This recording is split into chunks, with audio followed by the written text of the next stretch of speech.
Okay. Thank you all for what is about to be a very long presentation. So Anthony and I ran some numbers, and to our best guess, The Last of Us Part 2 is 10 to 30% longer than Last of Us Part 1. However, this is the most detailed story presentation we've ever done. Like, if you think about the presentation for T1, where we kind of talk about the quarantine zone in somewhat detail, even though most of it changed, and then it's like, and here are some things that might happen with Joel and Ellie. They might go into a spore-filled subway tunnel. They might fight some cannibals. At some point, Joel will get incapacitated, and Ellie, this has everything figured out, even though it might change. Every character is accounted for, every cinematic is accounted for in this presentation, which means it's going to feel twice as long as the first game. So when you freak out, that's normal. That's part of this.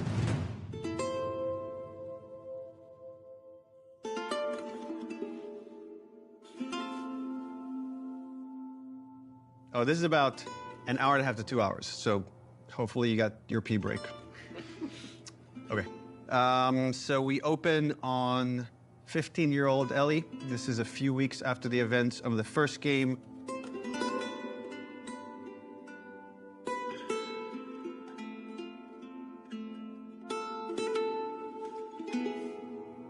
There's a doorway leading down to this basement, and Ellie sees Tommy, and he's just finished climbing out of this basement, and he's hurt bad, and he's rambling about something, needing to go after these people. Ellie's trying to ask him what happened, where's Joel, and he doesn't make any sense to her, and she starts to go downstairs.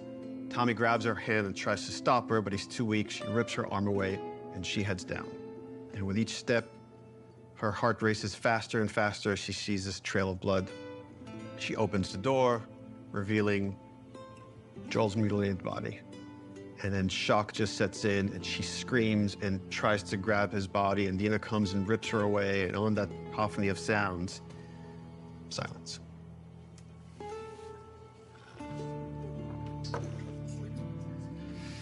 Oh, we're just getting started.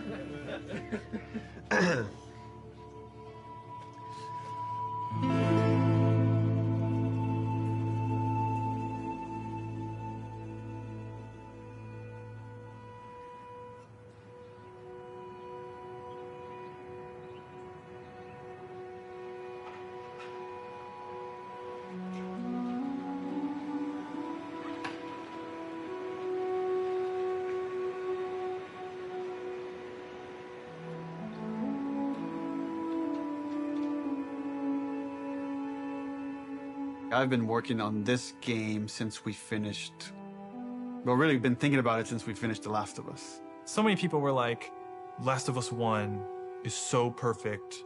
It should never have a sequel. They shouldn't make a sequel. They're like, oh, it wrapped up super great. But I think actually, if you look at the ending... Swear to me that everything that you've said about the Fireflies is true.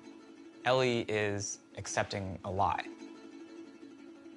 I swear.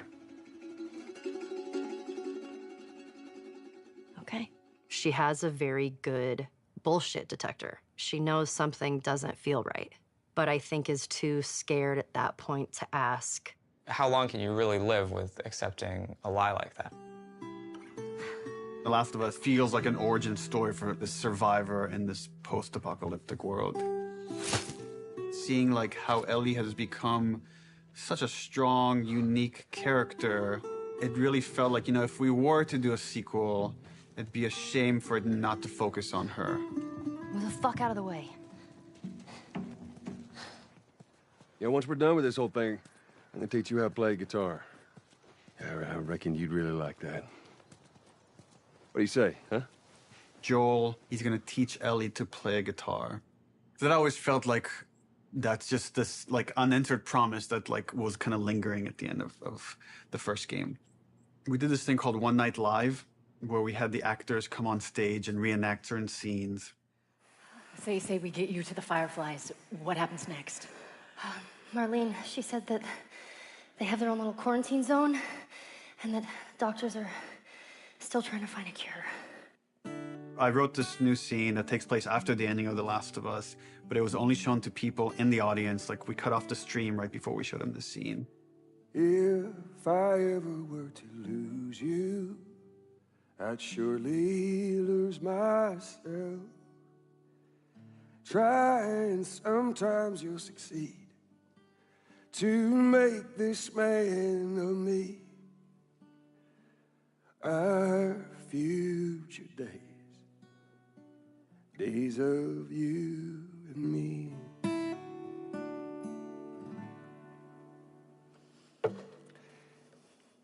She's yours. No. I don't know the first thing about this. Hey, I promised you I'd teach you how to play. That scene ends with Ellie holding the guitar and playing one note. And that image was so strong in my mind that I'm sure that kind of trickled into this idea of this trailer. So I started working on some concept art, kept fleshing out the story. And as it felt like it was kind of gaining momentum, Uncharted 4 needed all hands on deck. Naughty Dog had always made one game, and as soon as it finishes one game, it works on another. When I started on Uncharted 3, we were starting to experiment then with trying to do 2 teams. After we finished Uncharted 3, I jumped onto Uncharted 4. At some point in time, Uncharted 4 was coming down to the wire, and it's just, we had to shift resources, and pretty much everyone just ended up on Uncharted, trying to finish it up. So I said, okay, before I come on like in full force on Uncharted 4, I just want to capture this trailer. I walk through the valley of the shadow of death, and I fear no evil, because I'm blind to it all. Said I walk beside the still waters, and they restore my soul, but I can't walk on the path of the right, 'cause I'm wrong. During the entire production of Uncharted 4, that's all I could think about. I had a lot of investment in Uncharted 4, but the day we were done with Uncharted 4, I went right back to that trailer to wrap it up. Anything for this shot that's still happening? Not in animation. Of the shadow of death. This one feels kind of strong to me. Drawing a lot of attention. Can we tone that down? Yep. Actually, my biggest fear with this announcement is that it leaks early. More than anything, I have nightmares about this trailer leaking early before we get to PSX.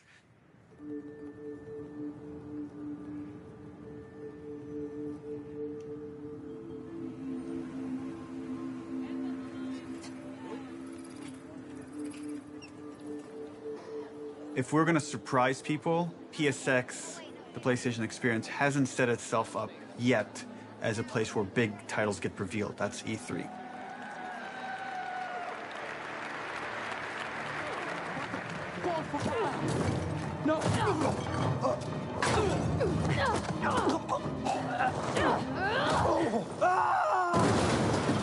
We're revealing the Uncharted single-player content at the opening of the show. You're late. I thought you were professional. Oh, you should relax. You'll live longer.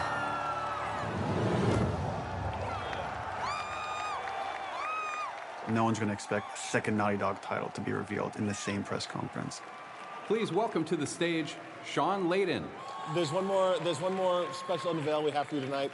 Please enjoy it. When we first revealed The Last of Us, the Naughty Dog logo came up and the crowd erupted, and it was such a high that that's almost been like chasing the dragon, like wanting to recapture that feeling. Oh my God. Why does this look like The Last of Us, dude?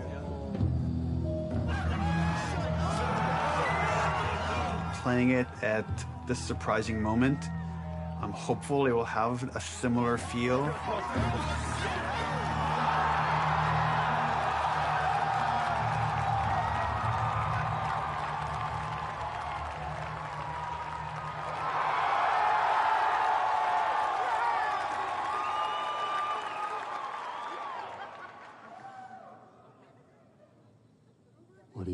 kiddo.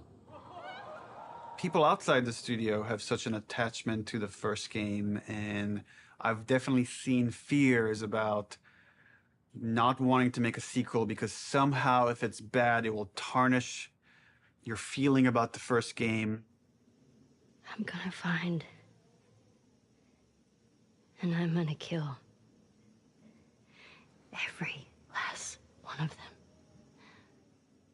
We're doubling down on those fears and not calling it The Last of Us some subtitle. It's The Last of Us Part 2 to say it's all one story.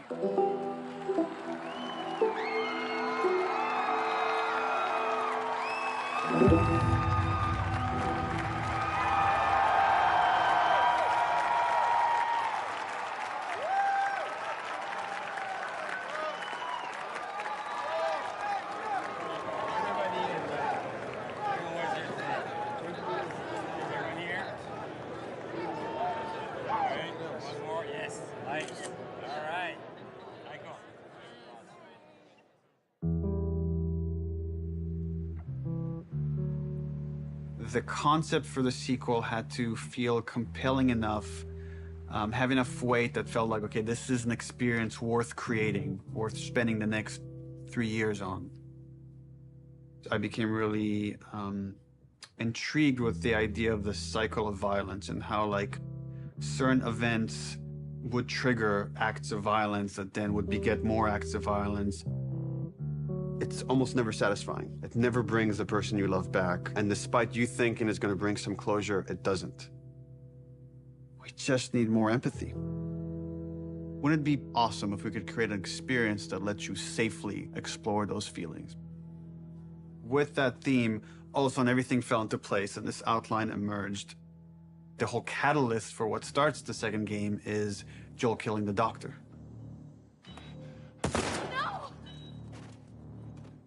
That feeds right back in that idea of that cycle of violence. Now it sets up this whole kind of sequence of events. We're gonna start the game where you're playing a new character. That sequence ends with this character killing Joel. And we really have to paint her as this monster. Then when you play the next chunk of the game and you're Ellie and you're gonna pursue justice, quote unquote, and you're gonna go kill this entire crew, we're gonna go back in time and show you that same sequence of events, this character that you saw as a monster, to now get you to see things from her perspective. And how this crew is a bunch of people trying to survive in this world. And they had their reasons for pursuing and finding Joel and killing him. And the story was becoming very epic and ambitious. And I had a few parts that I was kind of stuck on. And I felt like to kind of shake things up, I wanted to bring in another writer. I thought it was a very thoughtful story about violence and obsession. He had Abby, sort of like this girl who was the daughter of the doctor. And that Ellie would go on this vengeance quest. And when he was like, and then Ellie actually kills Abby, I was like, what? You're gonna... Yeah, let's fucking do it. Not only is she contributing in a lot of ways, I feel like she's challenging what this story can be.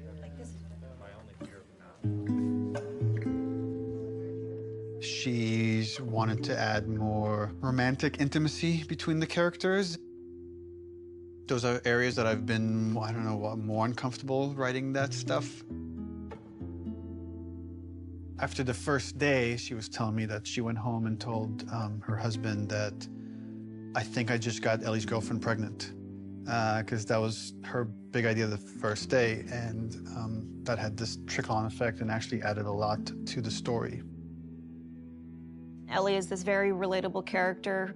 I thought she was a perfect vehicle to challenge this notion that violence doesn't have a cost, because it does have a cost in reality.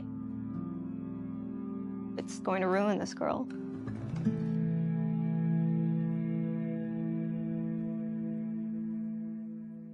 You know, people love Joel and Ellie, and we are about to kill one and make the other one a villain. I was very nervous telling Troy we're gonna kill off Joel. In the first game, he was advocating that Joel should die. When I read the ending to part 1, I was like, you're gonna piss a lot of people off. Let me go. Marlene is the closest thing to a parent that Ellie has had outside of Joel. You just come after her. A lot of people got hurt, and Marlene would be one of those people. Joel has crossed these moral lines, and therefore he deserves to die, and he thought it might be a more dramatic ending. And I was like, no, you're crazy. Like, but then in the second game, that's why I was like, thought like, oh, he would take it pretty easily. He goes, so Joel dies. And he's like, so this happens, and then and I literally had to stop. I was like, can you give me just a second? Because it literally was as if someone was telling me about how my friend had just died. I think he kind of took it hard. It was like the character meant so much to him.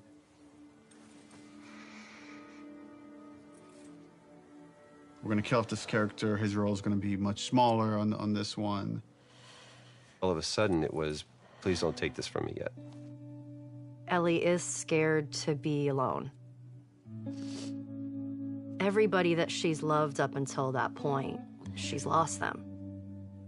It's hard to imagine the story without Joel dying. Like, you feel that hate, Ellie feels that hate. You're one-to-one, you're on the stick, and that informs the rest of the story. This way, come on!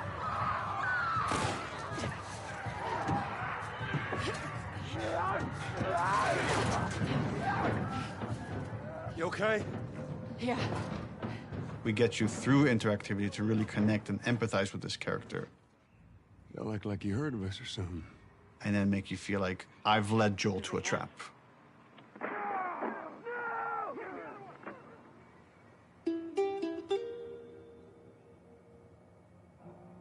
When we started out making Last of Us Part 2, Neil actually wanted to be very ambitious about changing the game almost entirely. In the first, 4 or 5 months, the game was actually kind of an open world, inspired by Bloodborne.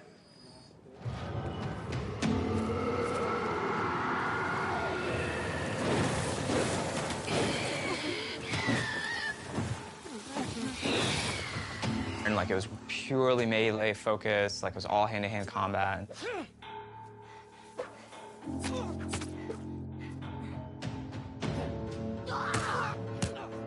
It wasn't just the melee combat, we were also looking at sort of layout structure. Bloodborne had a very sort of an open space that sort of kept getting bigger and bigger as you explored. I really like that feeling that you get of mastery over the world. It starts to become kind of almost a character in the game itself. And so that was also something we were looking at. We started out making it as different as humanly possible from the first game as we could, and then kind of dialing it back. The open world thing didn't work with the story that we were trying to tell and stuff. So in pre-production, we spent a lot of time just doing setups. I've got your back. Self-contained sort of units that tried to expound on a single sort of idea. Trying to start out with sort of simple shapes and building up to more complex shapes. And starting out with 1 or 2 mechanics and building up to those mechanics. Hey! Even our experiments, we try to add as much context as we can. We establish a goal that you're going to be going for. We establish beats so that there's an emotional journey, the stakes are raised. Figuring out some traversal stuff, a lot of climbing and balance beams, and seeing how far we can sort of push in that direction without it getting over the top like Uncharted. More sort of verticality, more use of grass and stealth. My name is Arnaldo Licea. And what do you do here? I do design. I know. How long have you been doing that? A day. I got an opportunity to work in QA, and that was a great learning experience. I shipped The Last of Us and Uncharted 4. The thing I'm proudest of is the people who came in to a quality assurance job as a contractor, which is entry-level work, and used that job to get to where they ultimately wanted to be. When I interviewed for the QA position, I specifically said that my goal was to be a designer. He had formed this relationship with design where they knew they could rely on him, spending his free time designing a demo, and at the same time, him going to them and not being like, here's 50 bugs you need to fix. He went to them and was like, what do you need? How do I help you? What kind of bugs do you need? And for their part, they embraced him and were like, why don't we show you how to lay out nav mesh? I am anxious to prove myself. There is no babying when you start. You just hit the ground running. If I don't cut it, I go back to QA or find something else. We're trying to figure out at the moment how we handle big spaces, bigger than the first game. The enemies are so, too spread out to be really considered like one single small encounter. And seeing what behaviors we need to start developing for them to make it look good.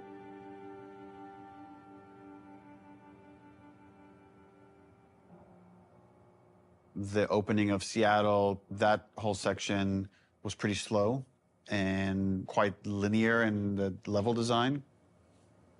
Let's assume that there's guys in this building, someone's starting to shoot at me from the second floor. So, okay, if I'm on the horse and I'm getting shot at, I can't take cover with the horse, so probably first thing I'm going to do is jump off. And that's slow and clumsy, and maybe we can make that faster. It's like, but once I jump off, I'm going to want to take cover behind something. It's like, okay, I'm taking cover. Now what the fuck do I do with this horse? I assume the enemies are going to shoot at it. If they don't, that's kind of weird. Does Dina ride off with the horse to help it stay safe? Well, that sucks because I'm trying to build a relationship with Dina, and if my partner leaves me, that makes me like her less. I'm like, okay, so Dina has to get off the horse and take cover with me and help me engage with the enemies. Okay, but the horse is still there, so what happens with this horse? Does it ride off on its own in order to protect itself and then come back after? Oh, that feels too intelligent for a horse. That seems a little funny. As soon as there's range combat, the horse kind of makes it fall apart. What if we did this whole sequence on foot? How do I approach this building? Imagine this is more dense with cars and ferns and interesting ways for me to close this distance. Maybe when I get close enough, 2 militia guys come out. I have this little firefight with this front before I could rush forward and go into this building, climb up, and take out the sharpshooter that was harassing me. Really simple, small fight. Now there's tension. Guys can come from anywhere, like from this rooftop, from these windows. And that really inspired us to take some pretty drastic changes as far as the flow, inserting more combat, opening up the layout to give the player more options as far as how they explore the city. You can imagine this as being kind of the hub with it poking into streets, and I could go into the streets and explore and find those locations, what we're kind of calling dungeons. So that's the plan. Some of these changes are big, but it got us excited. This feels like a true evolution of T1 as far as going more systemic and giving you options. If there's concern, it's about scale, it's about scope, it's about can we actually build this thing? The scope is always bigger than the last game. It always has been. It always will be, probably. But this scope on this game is something pretty extraordinary. Everyone seems to agree that the thing we're building is going to be cool. Once it's done, it's just that it's such a big game. Our games have become more and more ambitious, and the studio has gotten a lot bigger. When I started here, we were 40 people. Now we're over 300. You can't handle that many people with a flat hierarchy. As we grew, we've had to introduce new titles just to control management, control communication, make sure things don't fall through the cracks. We have no producers at Naughty Dog. There's so many talented people here that you can rely on and lean on. It makes the game better. And that's really kind of the secret sauce of Naughty Dog, is how collaborative it is. You find the right people who really want to do the best they can possibly do, and then you kind of give them the resources to try. You're getting what you asked for as a creative person, right? You're kind of getting the freedom to go as far as you can go, but sometimes I think we need to be saved from ourselves a little bit. With The Last of Us 2, there's a real sense of opportunity. This is going to be a much cleaner production than we've done in the past. We're going to get it right this time. This is the first project that has had the proper pre-production period where we have locked down, for the most part, the story beginning, middle, and end before we started production. That hasn't happened.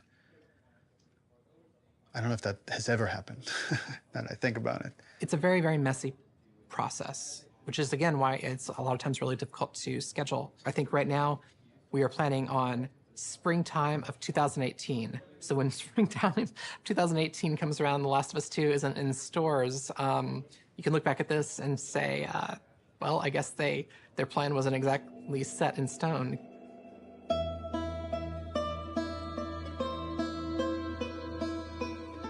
Historically, we've done very poorly at being efficient without the pressure of an external deadline. Every time we have some showing of our games, if it's going to be seen publicly, it's got to be one of the best looking playing things in the industry. For example, the first trailer was coming online, and that forced us to define the look of our game, define the location of where the game takes place, define Ellie's look and her age and her hair and her outfit. We're forced to make those choices. We can't just keep iterating because there's a deadline. We want to try and schedule the game using these milestones as soon as possible. Which means we got to keep the marketing rolling, which means next E3, 6 months away, we need to look at a gameplay demo. E3, it's always been the biggest and most extravagant showing of the game industry. There's something special about the energy of E3. We need to figure out what the gameplay is, because right now it's just we've got a bunch of like cool prototypes and stuff like that, so it's scary, but we work well under pressure. We were hoping to be really aggressive and show at E3 2017 just to really kick the project into gear as fast as humanly possible. We want to break it up into a roughly 2-minute cinematic, a flashback sequence that will set kind of emotional context for what will then go into a 5-minute gameplay sequence. We want to do this festival within Jackson. Like there'll be like a live band, and we're just seeing people lively having fun. And for the crowd, are you thinking 30 plus people? Frank says we could do a 30 variation. I think we can make that work with 30. Yeah. Dina pulls Ellie onto the dance floor. Ellie's dancing with her, is making all these guys jealous, and then Dina says, "You want to make them really jealous?" And she leans over and kisses her. And on that, we do a hard cut to Ellie in the middle of the woods. So the idea is we shouldn't see any buildings, just woods, water, ankle-deep water rushing underneath her. What about rain? Are we still doing rain? I haven't discussed it with the other guys, but...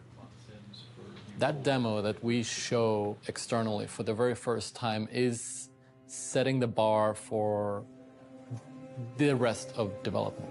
But the problem is we're also working on Uncharted 4 Lost Legacy. So E3 is June 13th, which means probably we want to be done, what, like 2 weeks before that, which is 4.5 months from now. With Lost Legacy shipping at around the same time of E3, there are shared resources between the two projects. Especially sound and particle effects, so they were all on Uncharted. When it comes to the polish phase, both we're polishing this and that at the same, and SPDLC at the same time. I don't think there's any specific item that needs to be worked on, but I think there's going to be programmer time doing both those things. And there are going to be times when it's like this needs polishing in E3 and this needs polishing in SPDLC, and like we're going to have to compromise the times maybe. We kind of just didn't have it at the forefront of our minds that, yeah, they're frickin' shipping a video game. It's literally the hardest part of making the game is shipping it. And we were trying to ship a demo, the second hardest thing you can do, at the same time and sharing a lot of their resources. So one thing would be helpful is to find out what are the items that you feel like you're most worried about. Like let's say rain. We could do this thing without rain. So if that helps you a ton, we can make the decision not to remove rain. It would definitely help. How about wet hair? Well, if she's going to be swimming, then we can get around that, right? How about no swimming? Puts on a cap. If her hair... I got like a really clear energy of the meeting, which was how do we shrink it? It was such an impossible task. You can't help but start feeling some doubt some anxiety about the leadership, not understanding the logic of it. I think like anybody else here, I was definitely ready to roll up my sleeves and figure it out. All right, guys, we're gonna try to keep this pretty short. I guess. So after yesterday's meeting, there were a lot of side conversations, and there was sort of a sentiment about how much work there was to get not only this demo done to ship the Lost Legacy, and it matched up with feelings that we were having. So we started discussing the responsibility of actually attempting this, and started to feel that it was a little bit irresponsible. That if we were to try to meet both these deadlines, we could probably do it, but we would end up doing a lesser job on both projects, both deadlines, than we would if we were doing them individually. And feels like they're both important enough to give them the due attention. So the conclusion that definitely is there is that the demo that was discussed yesterday will not be presented at E3. Does it mean that our main point should be just focusing on more shipping before? The Lost Legacy? Yeah. Yeah, definitely. But I mean, we should still try to. We don't, like I said, just want to just completely halt work on this, and all hands on deck on Lost Legacy. The idea is still to finish the demo, just to give us a buffer, so that these two deadlines aren't overlapping. Okay. It's just now we have more time to work on this demo properly without the pressure. Once that meeting happened, it was just like, right, of course. I'm not in the Twilight Zone. It makes sense not to do this. It felt really nice seeing the leadership kind of having the team's back and seeing the logic of the situation in front of them. That's it. Cool. Thanks. Okay, so are you pissed off? Am I pissed off? No. What am I? I guess in one sense it's relieved, because there was concern of whether we could hit the quality that we know we need to hit for both Lost Legacies and for what was going to be our E3 demo. And then on the other hand, it's kind of disappointed, because I was excited to get this demo done and get it out there and get the reaction, but now it's going to have to happen at some other point. What we've decided to do is deliver the demo at around the same time, but that's going to be purely internal, and the demo won't be 100% shippable. Gameplay and design and animation are going to be locked in June. Then we back off, we finish Lost Legacy, and then resources free up to finish the particle effects, the lighting, and the sound. And then we ship just the glossiest, best-looking demo you've ever seen. We burn that to a disc at the beginning of January, and then we don't touch it again, and nobody sees it until E3. It's going to be really interesting to see if we can really, really commit to being done, 5 months, 6 months in advance of E3, and not be tempted to say it could be a little better, let's go back. People are just chatting. I'm writing stuff. And we really just need to have the discipline not to do that. But that then left us as okay, what's our next marketing beat? What are we going to show next from this game? So now we have a new plan where we're going to release a cinematic around PSX time. I think we're going to do it at the Paris Game Show. This seemed like a pretty intriguing scene to introduce Abby. That whole scene is going to be our next marketing beat. And then we're not going to say much about it, about how this fits into the game, where it fits into the game.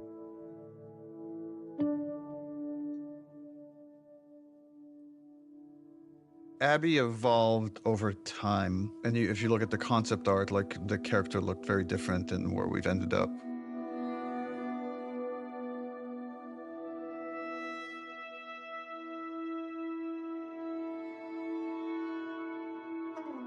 I don't remember at what point we decided to go with someone really kind of muscular and broad. But I remember once the idea came up, it felt very fresh.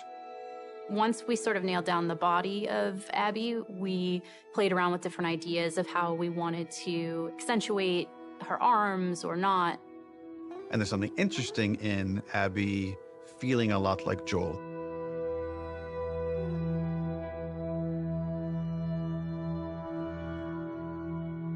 So when I got cast, Neil was like joking around, and he's like, "You should probably beef up in order to play her." And I'm like, "Ha ha, ha, yeah, it's mocap, whatever." And he goes, "No, really, you should probably beef up to play her." And I was like, "Oh, yeah, you're right. I should totally start deadlifting as much as possible." So I did, and I was training like crazy, and then I got pregnant. What are you gonna do? We need to separate her from Ellie. It shouldn't feel like I'm playing a reskinned Ellie, that Abby should, in many ways, look, behave, fight differently.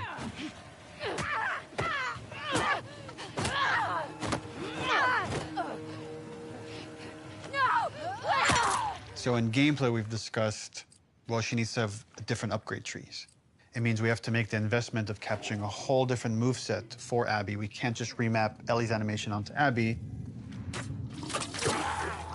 Holy fuck. Abby has a fear of height, and there's stuff we're doing with the camera to make you feel vertigo. And that helps build empathy. It makes this character real. We let you both live, and you wasted it. She's aesthetically a very intriguing and iconic and powerful character. Abby, who are these kids? They saved my life. Can you take a look at her? Once she's killed Joel, what is Abby's motivation? What is she trying to achieve? Her redemption is really taking care of Yara and Lev, these two kids that are from a warring faction. You know, she has been taught to hate them. There is an inherent xenophobic reaction to them. It's about saying, can you come to love your enemy? Scars built all this? Seraphites. Yeah, I was gonna say that. These are kids that grew up in a very different context as Ellie, and, you know, how they live their lives and experience the world is totally different. Got your present. I'm getting really attached to Lev. He's been able to keep his head up despite losing so much himself in a world that is so harsh. We're taking too long. Can't move any faster. I won't do your sister any good if we're both dead. I really like his dynamic with Abby. Her having this, like, fucking brassy little sidekick who calls her on her shit in a way that nobody else can. What's going on between you and your friend Owen? Oh my God, Lev, now? It seemed really awkward. Just go! Who understands the sort of sense of being orphaned in the way that a lot of people can't. How long have you two been on the run for? 2 days. What the hell did you do? I shaved my head. They want to kill a little boy because he shaved his head. I am not trans, so it's a very delicate thing to tell a story of an experience that I've not had. And that's something that we want to take seriously. Did you hear what they called me? Yeah.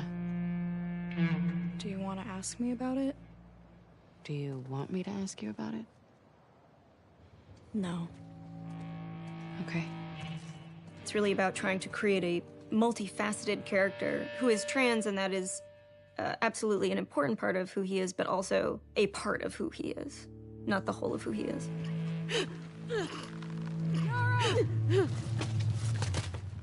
As far as the Paris cutscene, I'm pretty stressed out.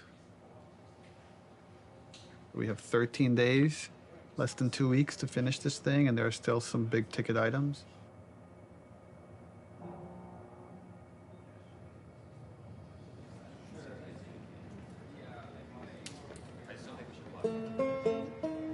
Lost Legacy turned out to be a much bigger project than we originally envisioned, but now that it's done, everyone is now on board.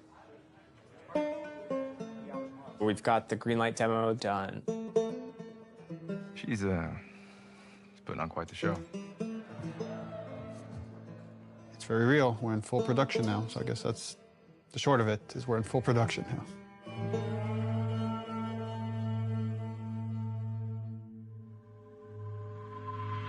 Hey everybody, PlayStation's live at Paris Games Week 2017. We've got a huge show for you starting now.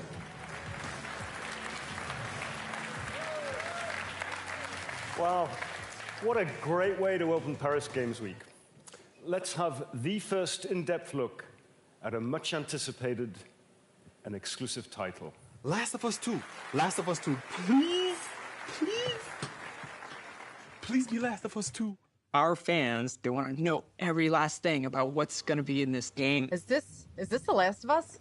Neil has taken the way, you know, he kind of creates an arc or like this sense of drama, this kind of sense of mystery or like dramatic tension, and crazily has brought it to marketing. I view marketing as part of the game. It's very calculated what we put out there and how we want you to connect different marketing assets. When we first released the teaser trailer, too many people right off the bat said Joel is dead. The blown out light really fucked us in a way I don't think any of us saw coming. We actually underestimated our audience a little bit. They're so sophisticated now, so you have to get more sophisticated, like how am I still gonna surprise players and viewers? You start on characters you've never seen before in a world that like could be The Last of Us, could be anything. That creates like a really, really cool sense of tension. At no point are we gonna market that you play as this other character. What is this? Yo, that looks good though. I was so excited about working on it, and I couldn't say anything. It was so rough. Oh, is she gonna cut a baby out of her belly? And then Uncharted 4, you find a comic book that shows Ellie's mom pregnant. So people already had theories that Last of Us Part 2 was gonna have Ellie's mom. Oh, if we just kind of black out the letters, she has the same number of letters as Anna, Ellie's mom's name, we'll get people to think this is Ellie's mom. Oh my God. Girl's got a good... That hammer's from the Outbreak poster. So we had that poster with the forearm of a character you've never seen before, with this like kind of wolf's head in the background. What does that mean? You know, kind of like prompting this mystery. You want people to feel like they figured everything out and then have the story surprise them. Man, if this is The Last of Us 2, bro, I'm gonna go crazy. Oh my God. Last of Us 2? Yes! Yes! Yes, bitch! Yes! I fucking knew it! Everything that we put out there is shaping expectation. And then the final game, hopefully, if we do our job right, should subvert those expectations in an interesting way.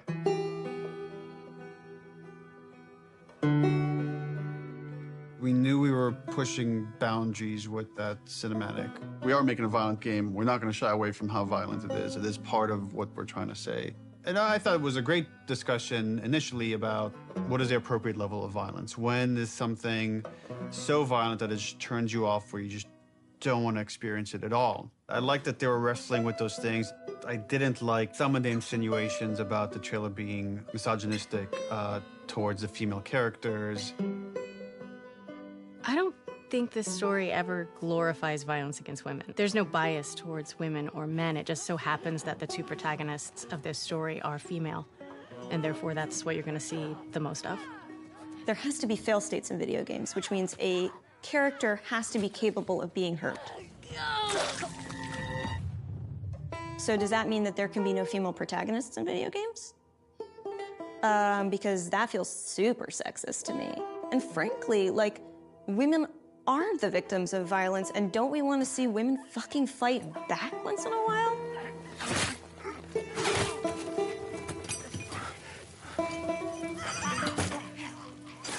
That character, her hand getting hurt, it has consequences for hours of gameplay to come.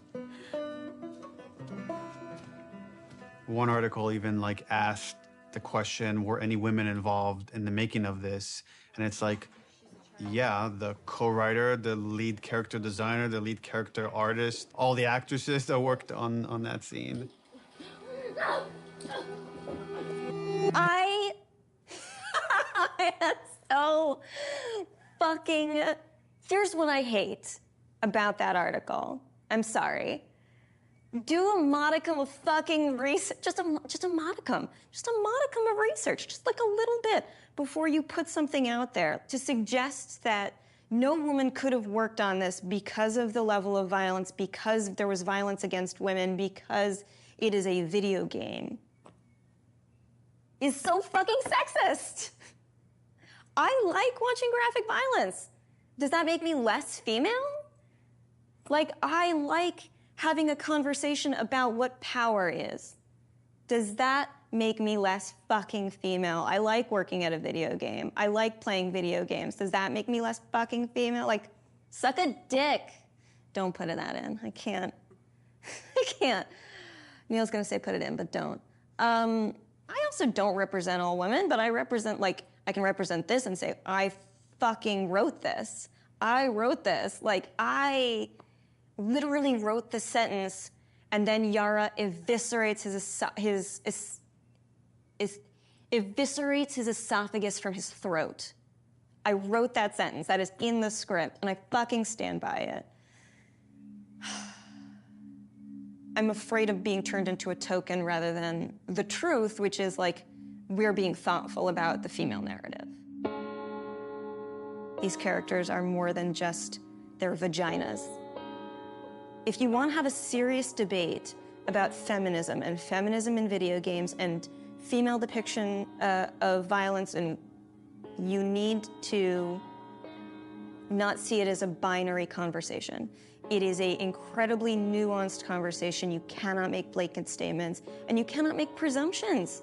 Fucking do your homework.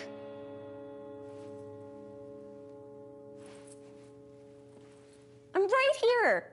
I'm tweeting.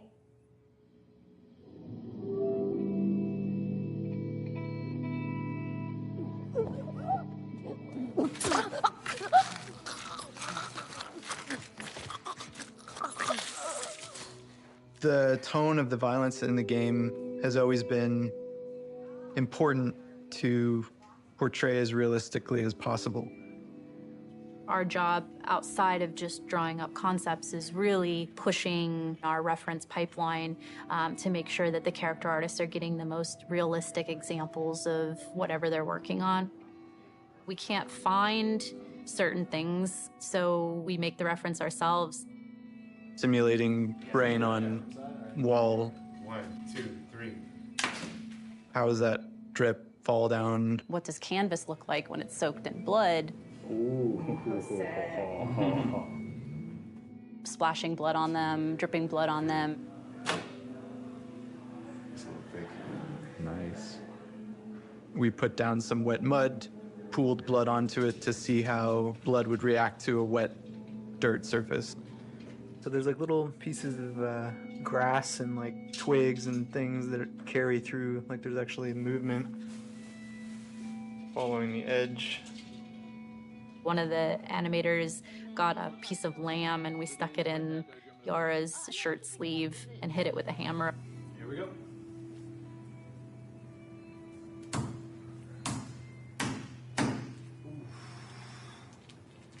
Yeah, we have a break.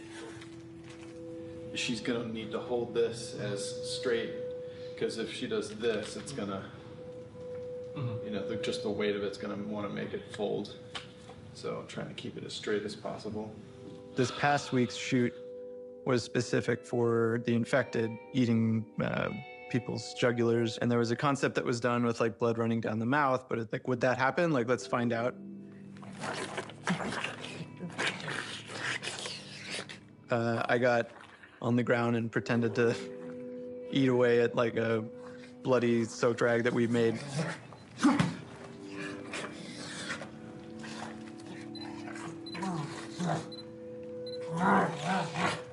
It produced some pretty surprising results because like most of my face got covered in blood.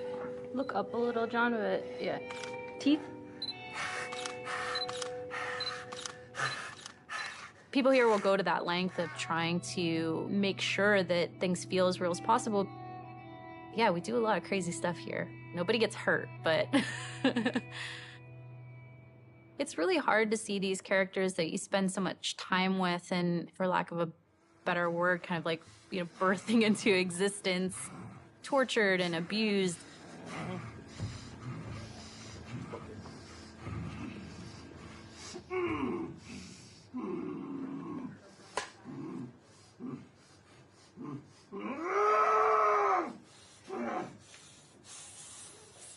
We're shooting the Joel death scene, which is like the catalyst, the opening of the game. This scene has all of Abby's crew.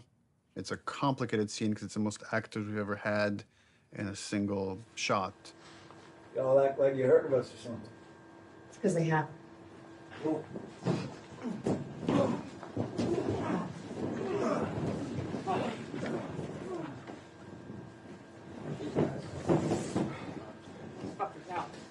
Or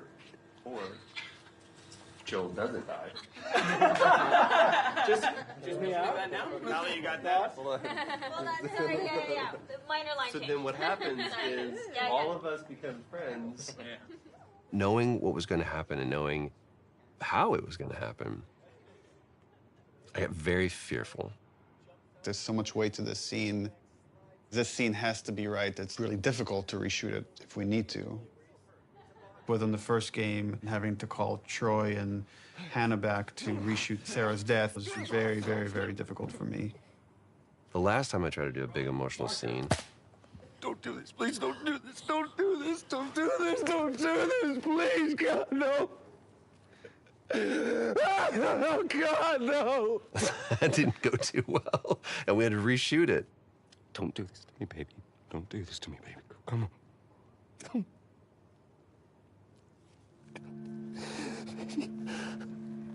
How the hell am I going to play this? Like, how are we going to do this? I don't know if I can do this. I don't know if I have the chops. Am I going to put Laura through this? Because I know how hard it's going to be on her. Audio. Camera. Rolling. Take one, Mark. Action.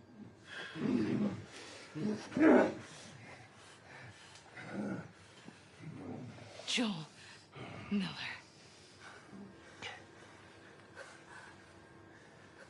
Who are you? Guess. Why don't you just get out whatever speech you rehearsed? Get this over with.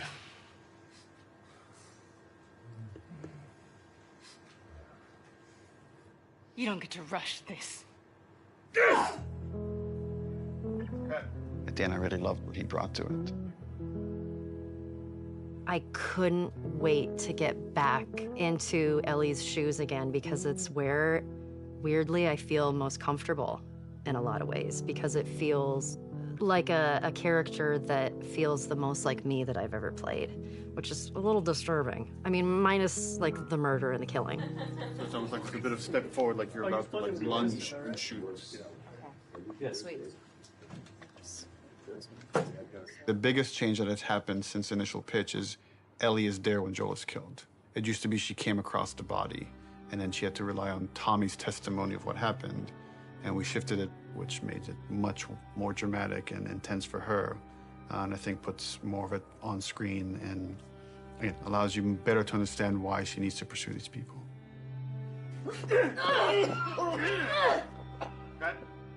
The hardest part for me was looking over at Ashley. No! No!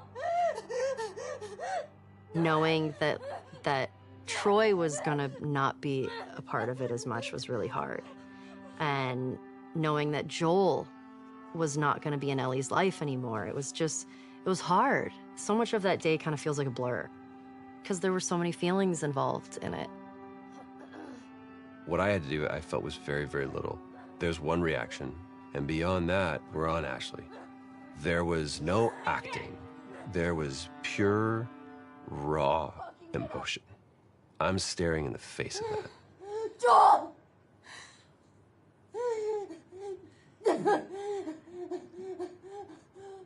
Why are you doing this? Get the fuck off me! I'd lost a little bit of my voice. I couldn't scream like as loud as I wanted to, you know, to get that frustration and that sadness out. Ashley was behind, crying, and God. And knowing Abby was taking this away from her was very difficult. And so I was crying when we were filming that scene.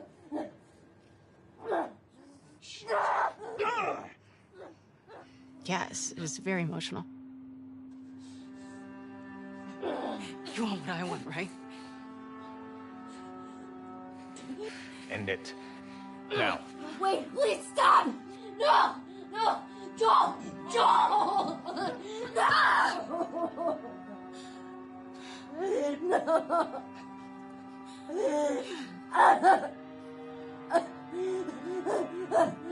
We want him to die in this really unforgiving sort of way. Like, it needs to feel senseless for you to say, fuck these people, I'm gonna pursue them to the ends of the earth and make them pay.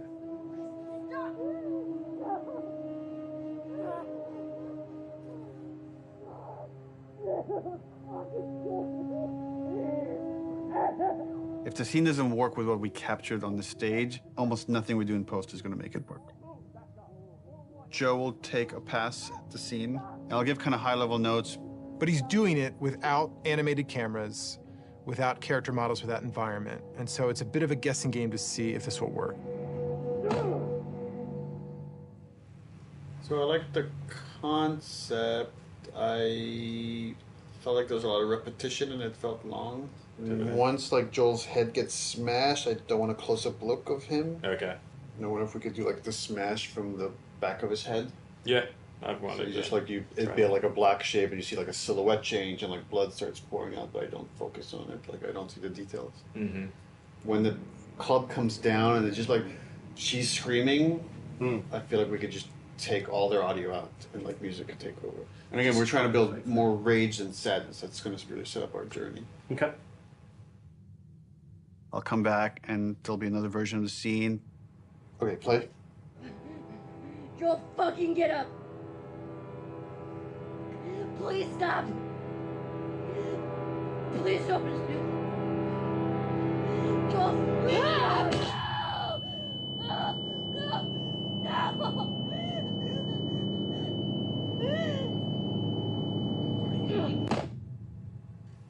Overall, it's fucking awesome. Like I got emotional just the part where before he gets killed. It feels so fucking tense. There certainly is still a ton to do. We still have like 45 scenes that haven't even been looked at yet. It's terrifying given our deadline. The process right now is just getting Neil. We just need to get Neil into the room. Which one are we showing first? We've got essentially 3 versions. The one that I did, and this would work with what we're talking about doing with the scene, and then... Close one. I would probably say There are people standing this, here yours, Mel, or I got bad news. Mel, yours, this. He's canceling? He's canceled. But we had the cameras set. He's supposed to come in. He's the Actually, it's good we're getting this on camera. This is what it's not about. This is what it's about.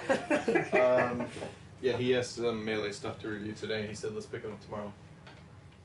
So yeah, that's what happens. And so it's like, okay, all right, that's fine. I don't care. I don't care. Yeah.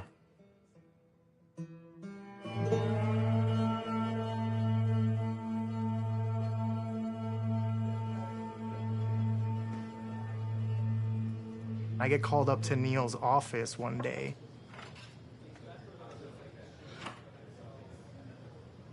And there's like an empty seat. And Neil just goes like, oh, just sit down. I'm like, oh my God, I did something wrong. And he's like, do you know why you're here? And I'm like, no, are we gonna talk about one of my levels? And he laughs and he goes like, no, you're gonna work on the E3 demo. It's always been a dream of mine, working on an E3 demo, seeing it on stage. Is this a joke? Like, am I getting pranked right now? So speaking of E3 demos, remember way back when, like you guys said you were going to block that content and then not touch it? How's that go? Well, and then we ship just the glossiest, best-looking demo you've ever seen. We burn that to a disc at the beginning of January, and then we don't touch it again, and nobody sees it until E3. Well, I think we knew at the time that we weren't going to not touch it.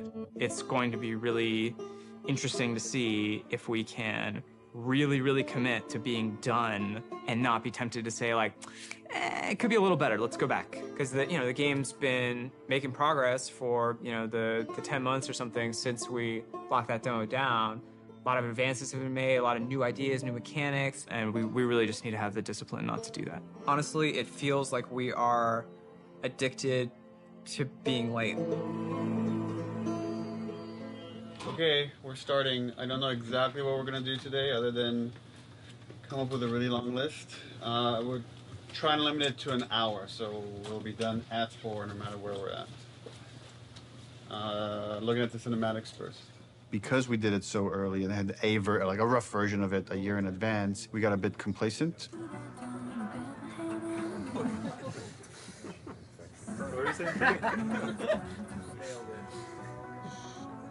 She's putting on quite the show. She sure is. Where are we on getting physics on these strands? We are working on it. So for next time? For next time? Yes, absolutely. We didn't scramble to figure out what it is we're going to show. We had the structure of like the festival going into this fight in the woods in Seattle. But it was harder to build the momentum we usually have. And I think that panic just wakes everybody up, and felt like it took us a bit longer to get there this time. So then you go in as if to kill this guy, see somebody over there. Oh, breaks 50% of the time, but use your imagination.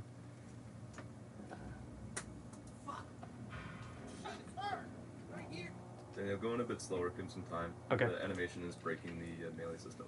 Okay. So, like when he starts, yeah. So I'm confident in the demo if we finish it. I'll be frank, it's not looking great. All right, this is totally broken. For next week, let's make sure it's all there so we could actually review it. Yep. Okay, thanks, everyone. I feel like this demo is cursed.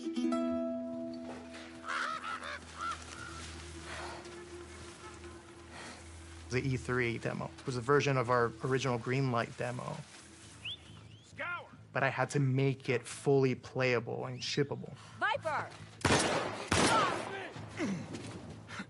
The first thing I did was just basically take that space made by another level designer and put just enemies in it and start fighting. But when I started playing it, I remember like it wasn't there. That parking structure was way smaller, so it felt more cramped.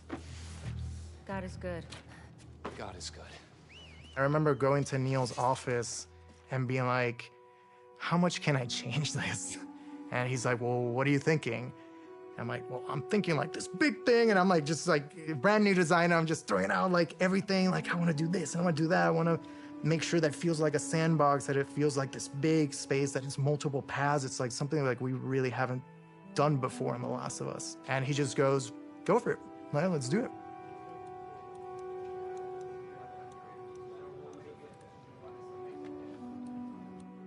We picked a location in Seattle that essentially is probably the hardest lighting scenario we would have to pull off in the game. I wanted to get the overcast look nailed because so much of the game's dependent on that. How do we pull off this look? Can we pull off this look? Everything felt a little muted, and we were losing kind of that next-gen quality of our engine. Like for a second, we actually turned the sun on in the demo. But we lost the mood of that overcast kind of blue look. That moment was really rough for me. Just felt like years of my life that potentially would have just been like wasted on this pipe dream of a look. Well, we were struggling like last summer. It was like a fine balancing act. Is this whole thing just gonna crumble? Like, is the whole direction like now gonna have to change for the game, not just this demo? Have I steered this company wrong? Took some really big iterations and tried some crazy ideas, and we came up with kind of a hack. We talked with the programmers and found a few settings that actually gave us exactly what we wanted. It was really like one thing. We faked the sunlight within this kind of ambient look so we could get some directionality of the lighting. That it was like, oh, if we do this one thing, it actually got us the look we wanted. So like, I'm glad that happened. For this game, there was a major push to make a new volumetric fog system. It's not just like a kind of an overlay on top of the screen. That's why it's called volumetric. You feel the volume of it. It's gonna be a little bit thicker near the ground, right? Because there, you will see grass kind of getting through it. Fog also allows you to see the light. Fog adds atmosphere. Atmosphere brings everything together. Now with this game, we did add recently some new tech that allows us to make some of the water drips more dynamic, meaning that if you have a car, you will see a water, follow the glass, follow the hood, and then from the bumper, you're gonna start seeing dynamic droplets. So that was really cool. And then we can now actually also use this technology to drive blood. Now we can have blood dripping and we have water dripping. The water trail can pick up where is it bloody. And if it's bloody, it can change its own color and start dripping more red. And on top of it, we also clear out the blood. So what you will see is you will see bloody area, you will see water trails going down, and you will see the water trails washing out the blood and picking up the redness and going down. Really, really cool. In the E3 demo, we do want to show our next-gen animation system.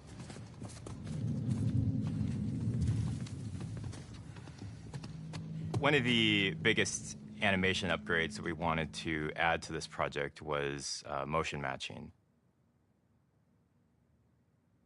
The way that it works is it takes a pool of animation data and it picks the most appropriate clip to blend together and create just very fluid and organic movement. We want these characters to just feel grounded and believable in the world, properly shifting their weight and moving the way a real human would.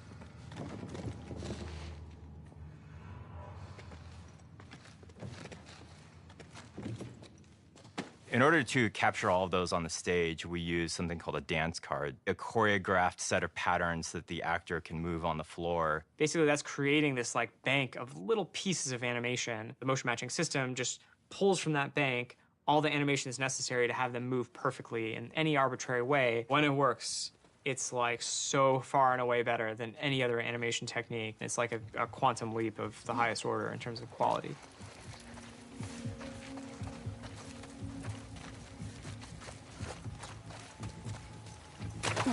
Any one mechanic is not maybe anything you haven't seen before. It's the combination of how it all comes together, the way it works with the animation system. The new stuff we're talking about is like, oh, you can be in grass. She went into the grass. Watch yourself. Like one of the biggest things we do in the demo is jump a gap.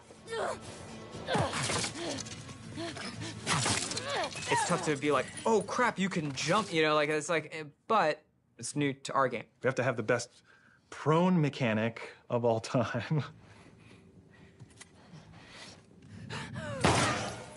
Yeah, no one's ever seen when I aim in prone and she actually like rolls up on her back and aims like this. Like it can never clip through geometry. Being able to rotate 360 in all directions. It can never like do a janky thing when she's reloading while doing it or aiming in water. There's like an IK thing that like lift her chest and head up, and then it gets too deep. Now we're in a special prone underwater moveset thing.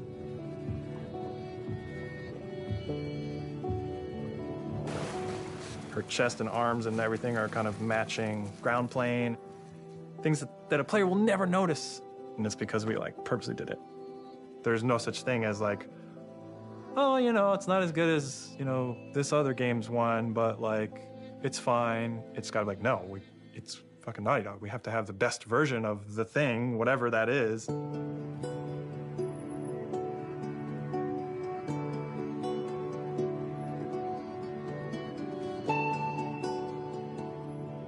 E3 overall was amazing.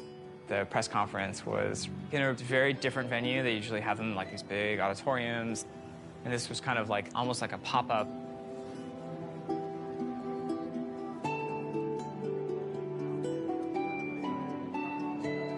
It was more like a theme park idea, but it's like in a parking lot, in a tent, in Los Angeles at downtown. They had built the whole crazy church thing, which was pretty rad. It was super cool. It was better than we expected.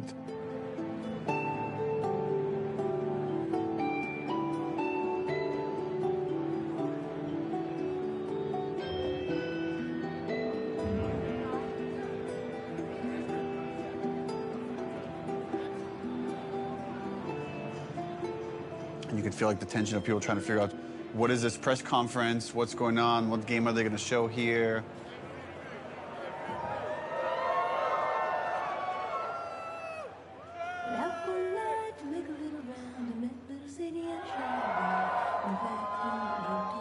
On the Naughty Dog logo, you get this big cheer. On the Ellie reveal, you get this big cheer.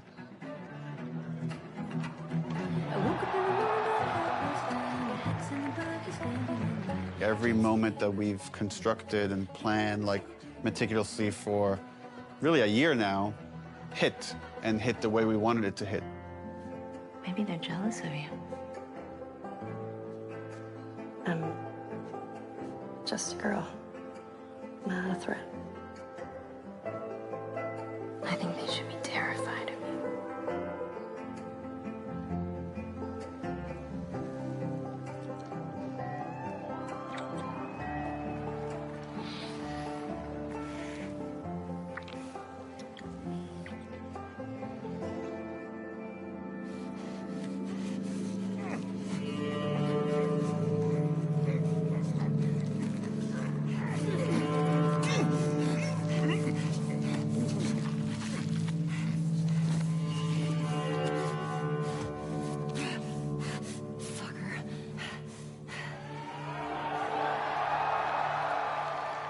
One of the biggest reactions was when the HUD came on.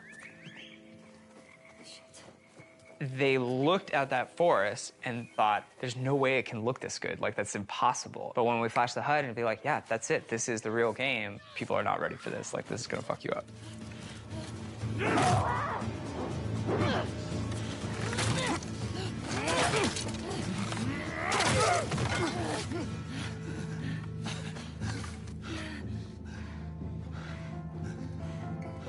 See, I told you. They should be terrified.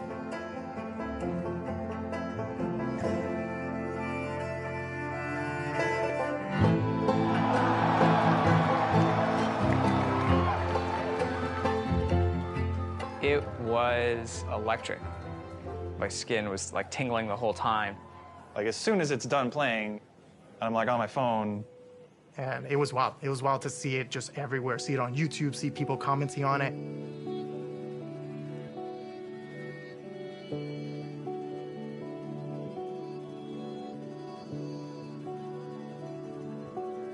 It was a really special moment.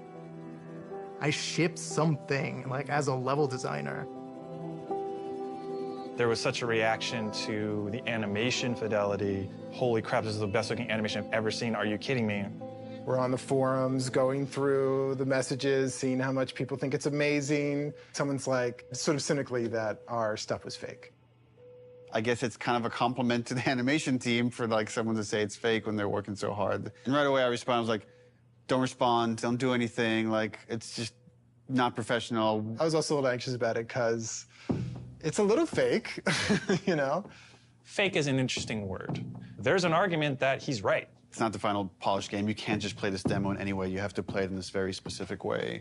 But before we even show the demo, it's like, let's not put anything in there we feel like we can't do. There was no thing of like, we don't know how we're gonna do that.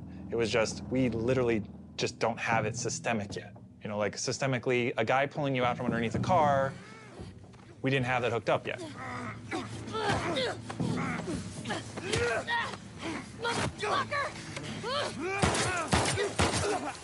Now we have it hooked up in the game. It's her!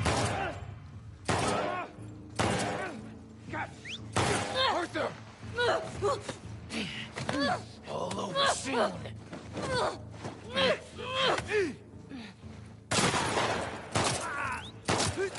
Ultimately, as we're building the rest of the game, if anything feels like it's not the right call for the game, we don't mind changing it. Like, we had certain things in the demo for the first Last of Us where, like, Joel picks up a pistol and takes out individual bullets from it and then pockets it. And, like, we could have done that, it just took too long. So for gameplay purposes, we cut that out. I was talking to other animators and they were like, yeah, man, they think it's fake. They have no idea, like, it's awesome. The same animators who made this demo are gonna make the final game, so, like, I don't know what you're talking about. They were confident, which I'm glad.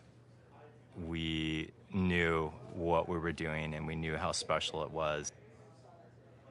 it was a little bit of a microphone drop to the industry. And for many, it was inspirational, and they were excited to be able to add some of those details to their games and their future games. And for some of them, it absolutely freaked them out to see this might be the new bar that's expected for other games to follow.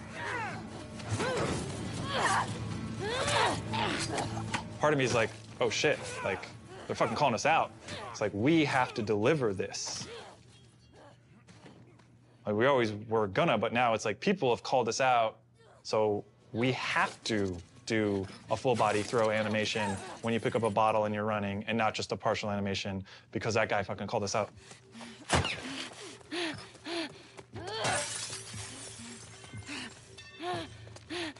The real challenge is making the whole game look as good as this one controlled situation. We come out of E3 and hopefully we've set the standard for this, what the rest of the game needs to feel like.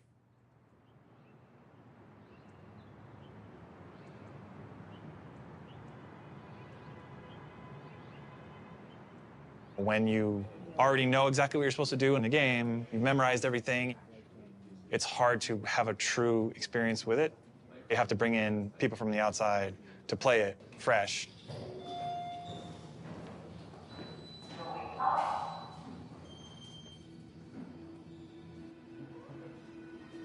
And so we try to start playtesting as early as possible. We've got testers in bright and early. They're going to start playing the game. They're actually just right across the hall over here.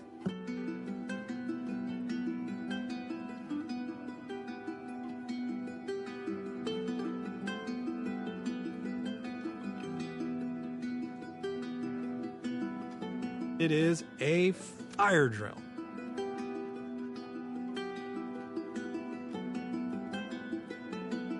Because things have to work.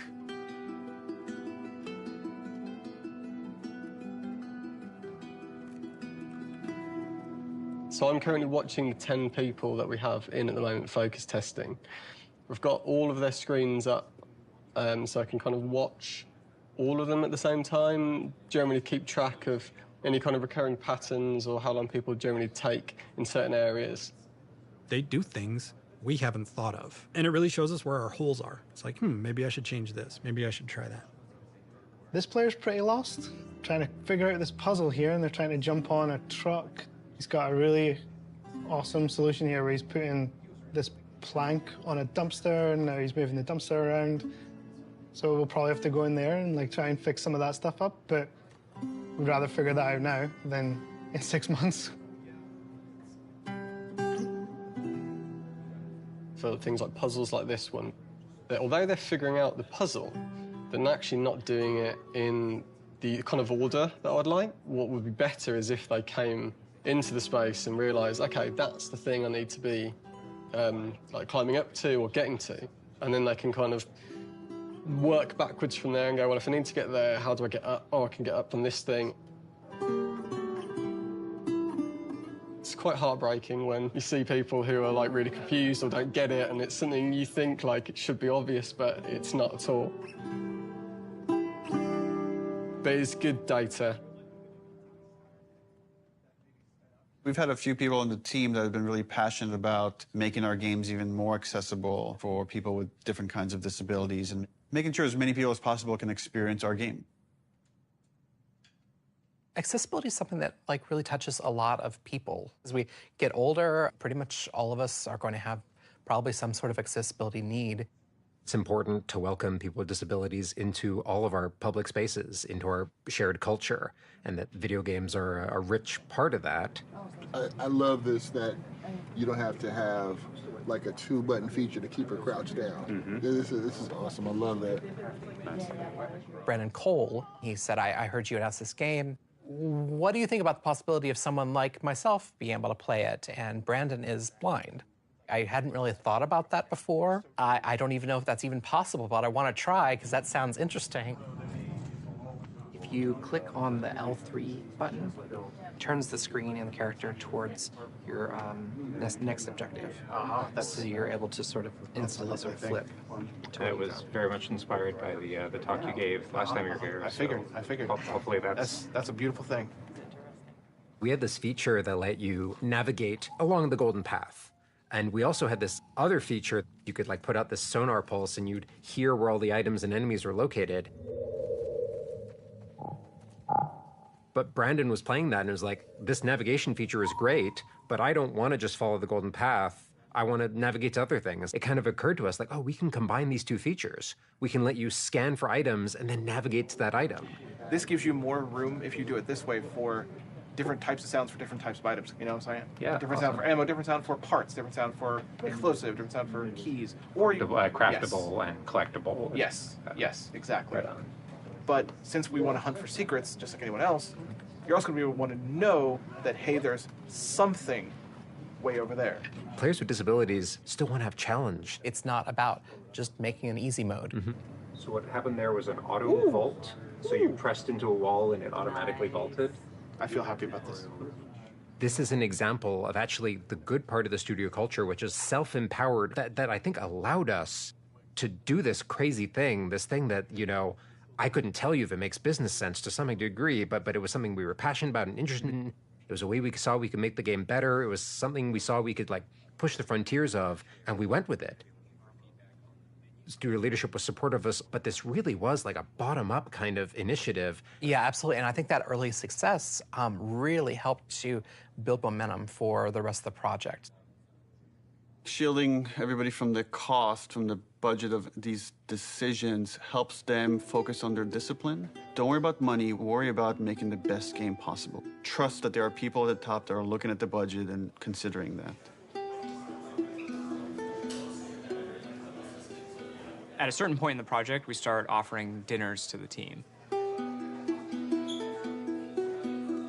And it's kind of like an acknowledgement of like, okay, there's a lot of hard work to get it done.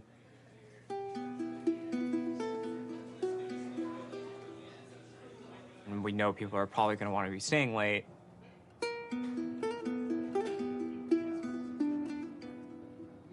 Now we are crunching. This is crunch.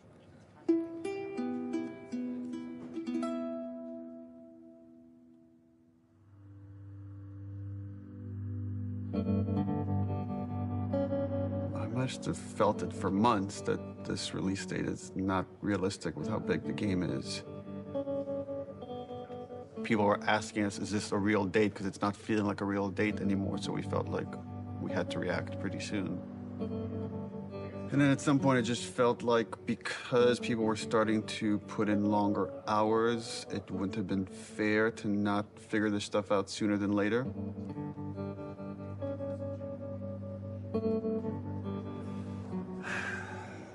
We're never gonna finish this game. If you work hard for longer, that could have a toll on you. We tell everybody, pace yourselves. It's like, it's a marathon, it's not a sprint. We settled on a February release date. Leave some gas in the tank. Right now, we are dancing a very intricate and dangerous dance. We have something like 6 months left to finish the game. And we are also showing a demo to the press. The longest playable demo we've ever done. 2 separate levels of the game. A level towards the beginning of the game where you play with Dina on patrol outside of Jackson. And then the second part of the demo is in a level that's super duper challenging. Ellie by herself, murder mode. So what we're doing for the press in 9 weeks is really those 2 levels of the game. It's unlikely that we're going to need to touch them again until the game ships. That was really the only kind of demo that we could do at this point that would still help further our production goals as well as give us this like marketing boost that we need. The more we talked about it, the more we convinced ourselves, okay, this would actually be a good time to just put out a trailer. Building these 2 major demos and a trailer next to the rest of the fucking game. And it felt impossible early on. I mean, it's the thing that's always hard for us to polish. You review these things and we're looking at all these tiny details. It's like, Even that shot of Jackson is like, where should the trees be? How much fog should there be? How much sun should there be? How should the sun hit the clouds? How we get all these civilians, the kids, do they have the proper gear? Are they wearing the right clothes? Is the tractor leaving tracks on the ground? That kind of crazy detail can only come through all these departments coming together and rising to this occasion to achieve that kind of level of quality.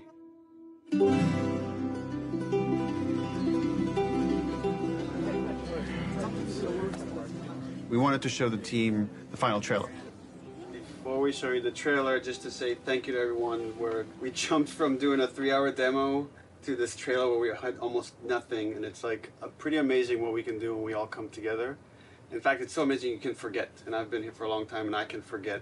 So to remind you, and maybe reignite some of that panic, we're going to show you 2 trailers. One from exactly a month ago, and one from about an hour ago when we wrapped up the trailer.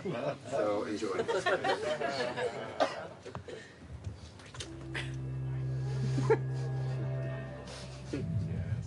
Look who decided to join us. All right, you all know the drill. Tino, where are you?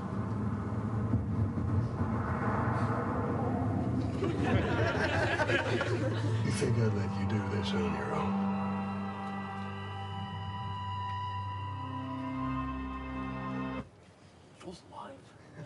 It only gets 1 clap. Keep in mind, this is what the whole game's going to look like. We're going to make it this awesome.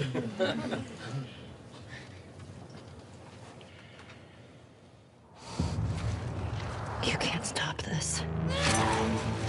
This was a good reminder. Look, when we come together, when we rise to the occasion, when we do this thing that people outside the studio talk about, like this Naughty Dog magic, this is what it looks like.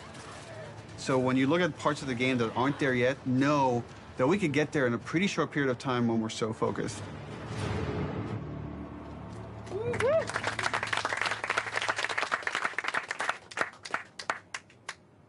The date was the scariest part of the whole thing. We got the trailer done. We're back to it.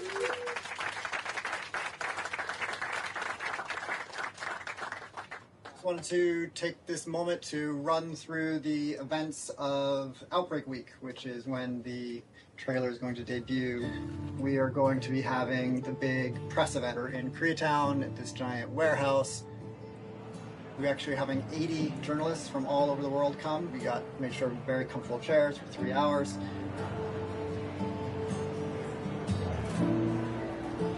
Outbreak Day is the day the outbreak happened in the United States in 2013. In real life, we celebrate September 26th as Last of Us Day. Every September 26th, we've done something for Last of Us fans. When people play these 2 sections, which are very different, I hope and I feel that both of them are equally impressive.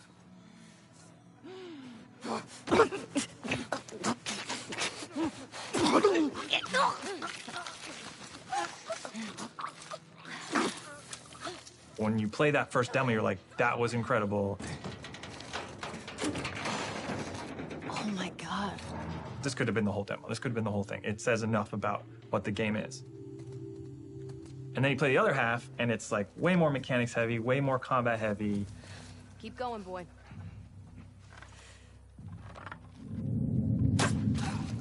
There. In the highest level of how Naughty Dog is perceived as a company, it's that we're story first and mechanics second. A lot of it is, I think, proving to the press and proving to people that, yes, we can do both. I want people to walk away and say, this is the best controlling, this is the best feeling third-person shooter. It's on the level of the best action stealth games you've ever played.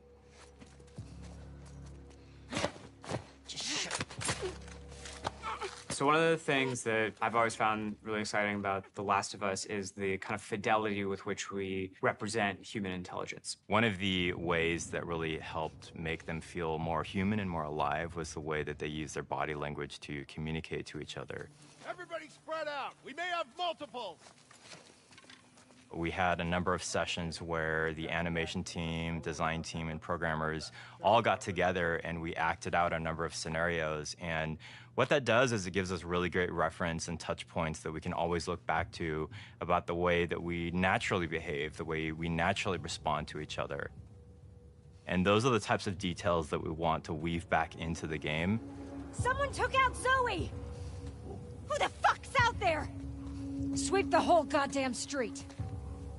Our NPCs are named so that you understand these people have relationships. They want to get revenge on you. It's this little mini loop of the whole premise of the game.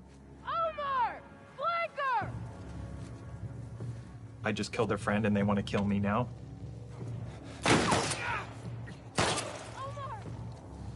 There's a cost. You killed that person. His friend now feels a loss. You know, his dog is now alone.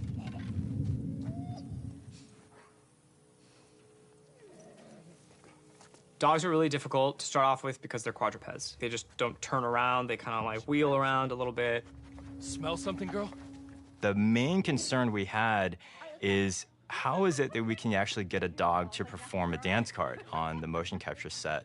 And when we finally brought them on set, it was just incredible what these dogs were capable of doing and what the trainers were able to accomplish in a short time. Jump! Good boy. There you go.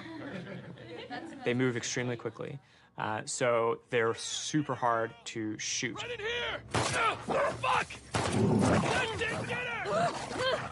They are very low to the ground. You have like these attacks that are designed to go up here, and now you have to kind of do them down there. Killing a dog has gotten people more like upset than anything else in the game, than hanging people, than eviscerating people. We're going to break new ground in dog murder.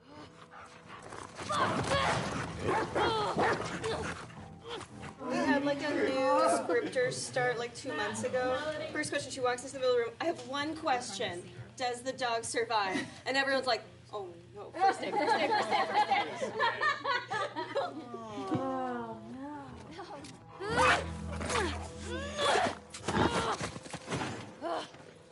So we killed it, and then you have to love it knowing that it's already dead.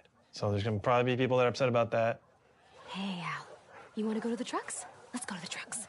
With the notable exception of Alice, we took great pains to ensure that every combat encounter that you fight against a dog, you do not have to kill any of them.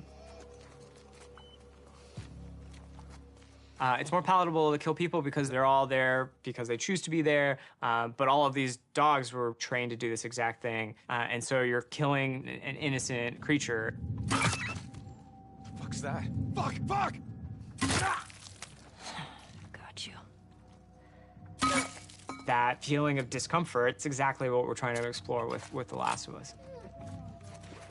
Ironically, making them more realistic makes people feel more okay about killing them. We had like kind of a goofy art prototype. We had like just a very rough dog. We found that goofy dog that had no fur, people felt really bad about killing that dog. Like when you would shoot them, they would fall over dead and like give one last whine as their like dying breath and stuff. So we just really tried to like tone down the pitiability of all the dogs and stuff.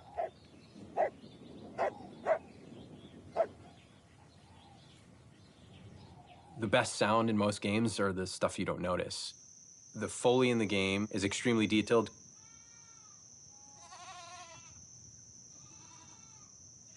Things like Foley are very easy to get wrong and noticed for the wrong reason, very difficult to get right. But when you get it right, no one's going to pat you on the back for it. Audio guys are kind of a different breed. We listen to everything all the time. It's kind of a curse.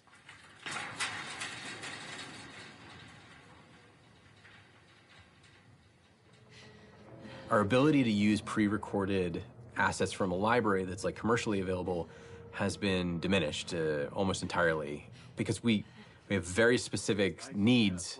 Do one more of those.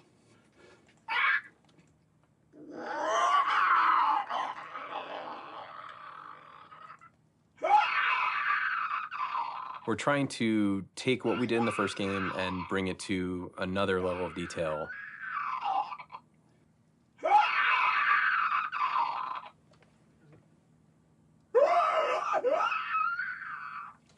Yeah, play with that a little bit. Like mixing that tonality in is cool. Yeah. The enemies themselves, especially the infected, have had to go through a review process. In the first game, they're pretty coarse. They're basically like on or off. They're either walking around mumbling or they're freaking out trying to get you.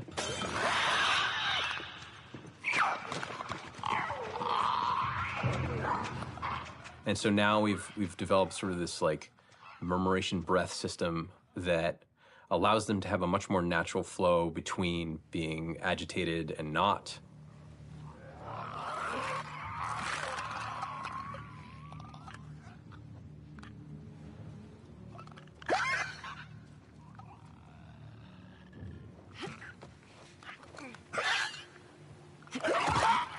A big part of those recording sessions is working with the voice actors. It's much more collaborative.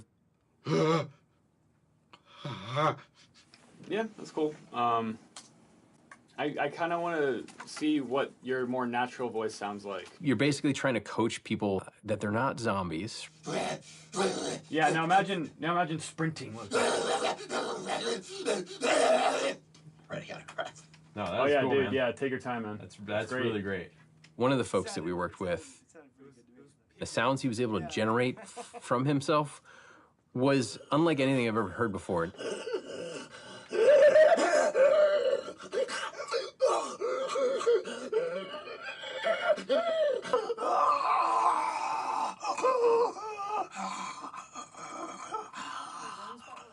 Gnarly sounding roars and breaths and wheezes and really interesting stuff that I've never heard come out of a person ever.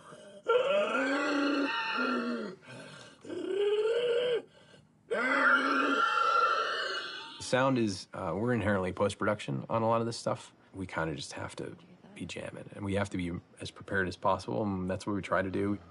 A lot of stuff is yet to come for us, which means there's not a lot of time left, which means that it's going to get really intense. It gets really intense for everybody, but for audio in particular, we'll be here late.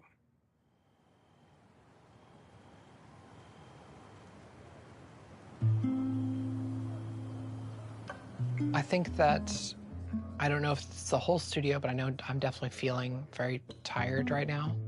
I'm feeling a little burned out. I'm realizing that I can't crunch like I used to. I can't put everything I have into these games as much as I was able to when I first got here. It's pretty unanimous that this game is really big, where it's bigger than we'd like it to be. The Last of Us Part 1 is small compared to this game. My argument, make the game small again. I don't even call them small. There were times when I was writing like 40 pages of in-game dialogue a night. Neil kept saying, stop, you have to like give it to somebody else. We will hire somebody, we will make this work. And I was like, I think it'll just be, I was just bullishly like, I can handle it, I'm tough. I would like somebody to teach me how to have work-life balance. There are some times where I wish I had somebody in production or a big brother that could be like, no, go home. This is great. This is already great. You don't need to do the next thing. I feel like at any given point, you'll go into the kitchen and you'll find people, what I would say, salonning about the game, like going deep philosophy into what's working, what isn't. People criticizing this or that. This doesn't look good. I don't like this scene. This doesn't work for me. I hate this. You know, like they're going to lunch and like expressing doubt to each other and like, is this gonna come together? Is this the one that like screws Naughty Dog up? Let me just exude whatever confidence I have left. Let me try to bestow this person with it so they can feel inspired and go off and do their work. But then sometimes you're alone in the office and you're like, what if this doesn't come together? What if this is the one that sucks? What if this is the one that sinks Naughty Dog? So then you have to like kind of bury it, compartmentalize it. Who knows what damage it does to your body while you're doing that? Because ultimately, you can't let that fear dictate how you work, and just keep the faith.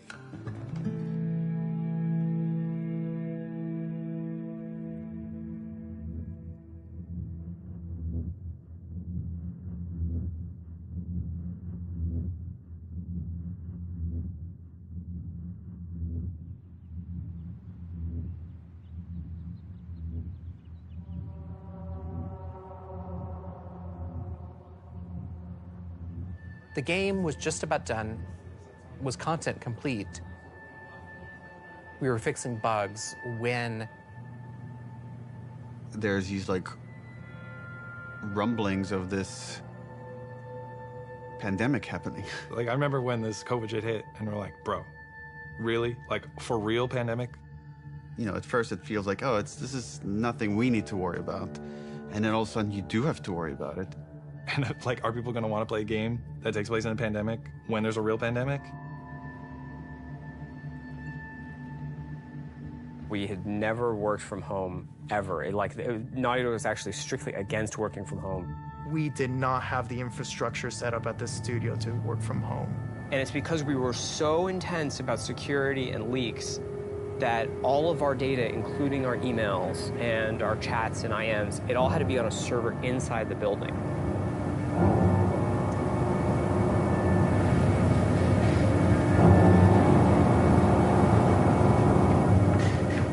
We were like air-gapped from the outside world.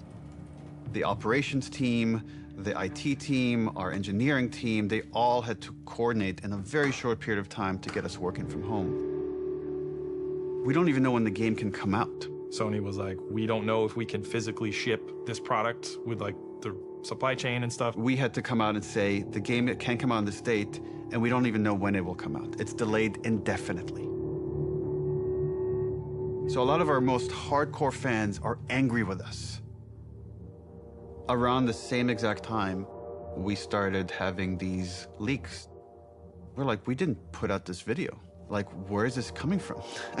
It's a video from one of our reviews, so you could hear the notes, and people that can't attend the meeting can watch it after the fact. We store all these videos on our server.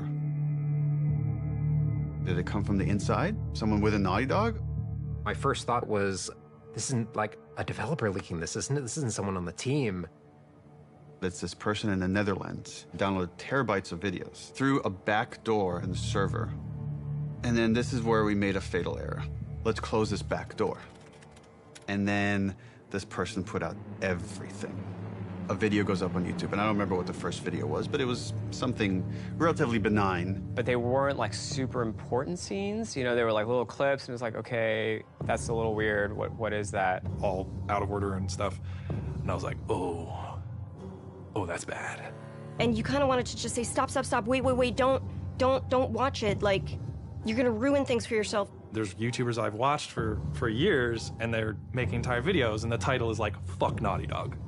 And fuck The Last of Us Part 2. There's just all this negativity and no positivity because no one has played the game. They just have these videos out of context and all these rumors mixed with them. Abby is playable. They thought Abby was trans because she has muscles. Here's the ending if they kill Ellie. And then it just turned into this whole political thing. Oh, Naughty Dog's, they're doing this political shit. And then I get this text from Evan. They just posted Joel's death. And my heart sinks. I can't even describe this feeling. It's just this like dread. It's almost like you just heard someone you care about died. I don't know, that's the closest I could come to. I thought Troy would be looking at that and be like, you see, you were wrong. He said, do you think we did the right thing? And I said, I don't know, Neil. I haven't played the game yet. I was livid. I was real angry. I'm bombarded with hundreds of negative comments, death threats, anti-Semitic comments. It's putting me in a deep depression. There's some stupid stuff that's like, you're a feminazi, you're whatever shit like that, but it's like some stuff was really like, you know, disturbing. The hatred, I think that was behind it. I was sad. Like, there were a lot of days where I would just cry. Every time I went online, it was just, that's all I saw was death threats and threats of violence. And the worst of it, the really like hardcore death threats got passed along, and they, you know, made sure that they weren't anyone that like lived close by. Yeah, they were like threatening my son, you know, who was born during all of it. And yeah, it was rough. It was rough. But, you know, more than anything, it just kind of like, it kind of like taught me to kind of keep a distance, you know?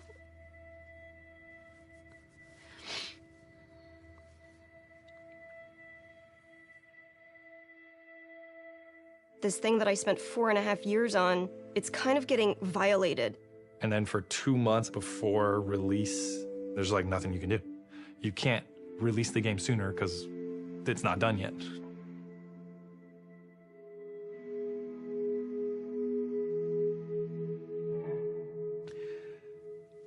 And that was the lowest point in my life. I'm working on the game towards the end at home by myself, feeling very alone. And I said, who am I doing this for? Like, why? It's too much. And I barely squeaked by. And then we were able to finish it. And, we sent it to reviewers, and reviews are through the roof.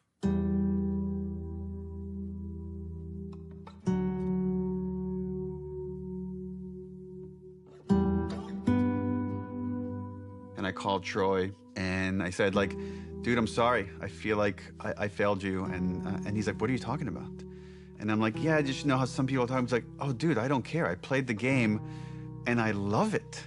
And I got really emotional. It's like I realized how much I care about Troy caring about the game. And that was a huge sense of relief. There's not a single aspect of the game, part 2, that I would change.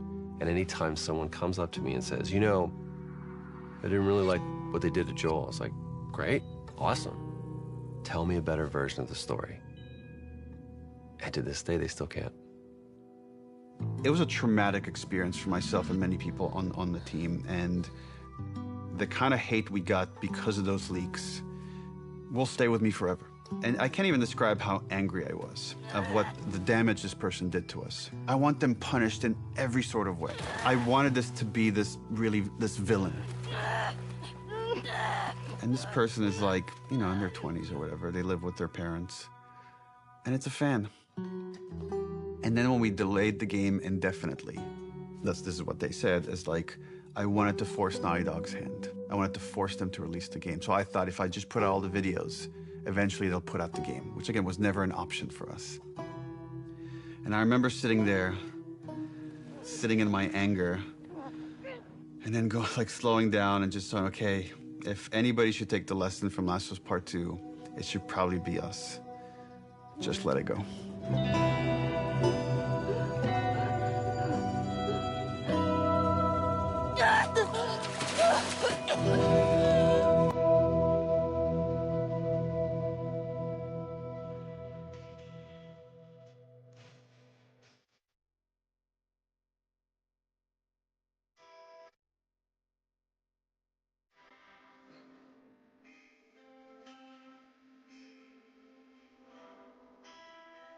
I believe. I believe.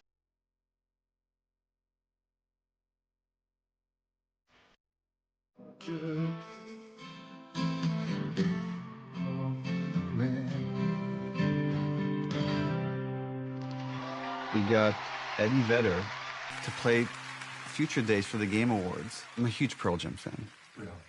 Yeah, I know. So shocking to many people. What a fascinating way to tell a story. It's just getting better and better all the time. And I really appreciate the way that Future Days was used, especially bringing Joel and Ellie together, connecting through music. It was cool to be part of it. So thanks for having me, and enjoy the rest of the show. How lucky am I? How cool is this? This person that I've admired since I was a kid is now mentioning this game that we all made. And then we started winning award after award after award. I wanted that validation for the team. Everyone at Naughty Dog, I can't wait to hug and high five and get drunk with each one of you. That's going to have to wait till next year. And more than anything, and I know that I speak for the whole team when I say this, we'd like to thank our friends and family that stood by us and supported us throughout us making this game. You inspire us not only to make better, more meaningful games, but to improve how we make games.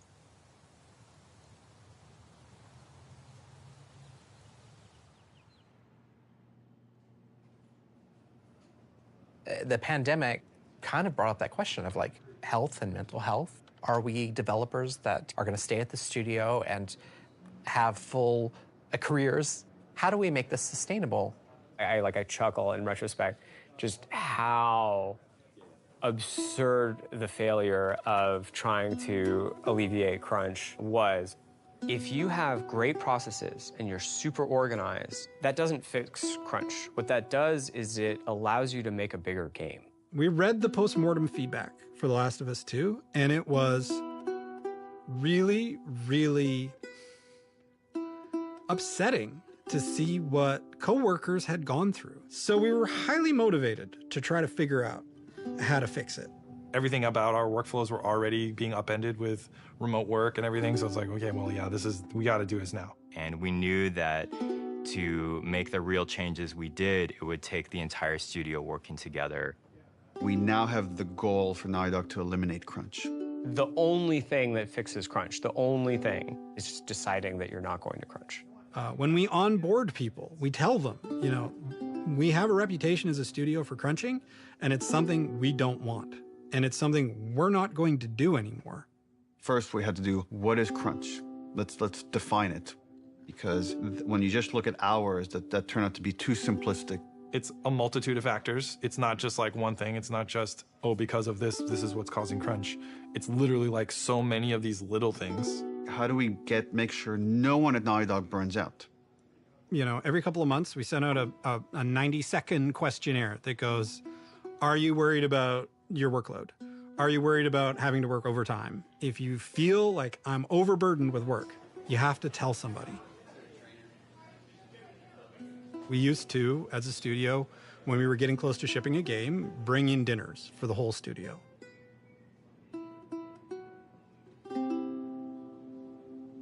We don't do crunch dinners anymore. Being able to work from home is hugely helpful for me, for my mental health. Of like, you know, my daughter's there, my wife is there. Hybrid is really the sweet spot because I think the benefits have just been enormous. In the past, our leads, our managers, were the people that were best at their craft, but not necessarily the best managers. So we created the role of principal. We really gave people the choice, like, do you want to make stuff or do you want to lead and manage? And Arnaldo is now a lead designer here. Now I'm responsible for a team, and I really enjoy that. And being able to share that knowledge and kind of work with someone, even if they're more experienced than me, and it's been great so far. We have a very large and robust production department now that we didn't have. Holding us accountable when we make a decision, when it's just everyone going, yes, more, yes, better, yes, polish, polish, polish, tallying that up and going, okay, well, this is the result. Now you're not in your ship date anymore. It feels so much like a different studio. I hope that we can keep changing for the better and make sure that we're making the games that we want to make, that we're really passionate about, that we don't stop doing that. We want self-driven, healthy designers. Yes, we want to have it all. We want to have it both. And can we do that? That'll be the question, I guess.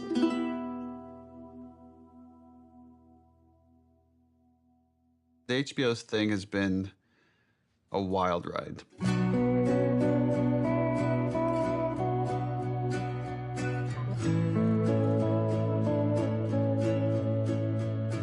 I just wanted it to be, like, good. Like, dude, if it just comes out and it's a good show, like, that's gonna be huge.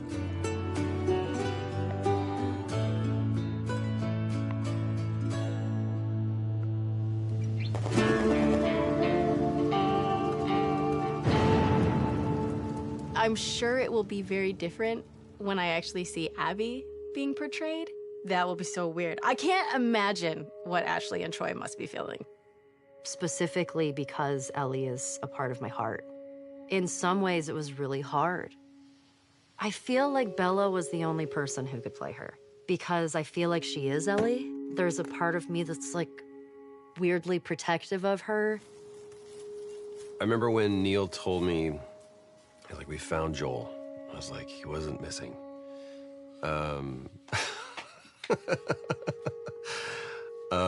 He goes, Pedro Pascal. And I went, oh, we're bulletproof. It felt like Craig and Neil together saw that this was a story about humanity, and they made it a story about humanity. We got Frank. Who knew that was waiting? Craig's screaming from the sidelines going, I did. When Neil and Craig asked me to play Ellie's mother, Anna, it made me so happy. And I'm crying, so it doesn't seem like it, but it was symbolic in so many ways to me. Being able to sort of bring Ellie into the world, be the first one to fight for her.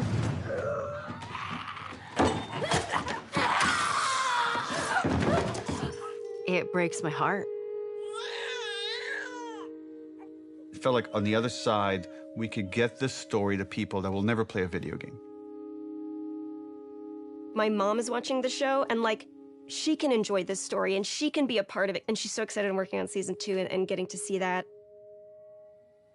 I love this idea that someone could watch the show and then realize, wait, that's based on a video game?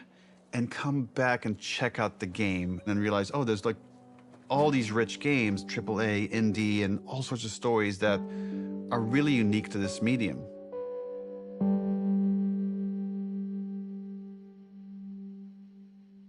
I did some other interview where someone asked me about The Last of Us and would there be any more stories or something. And I mentioned, like, you know, we have written a story that takes place after Last of Us 2 that stars Tommy.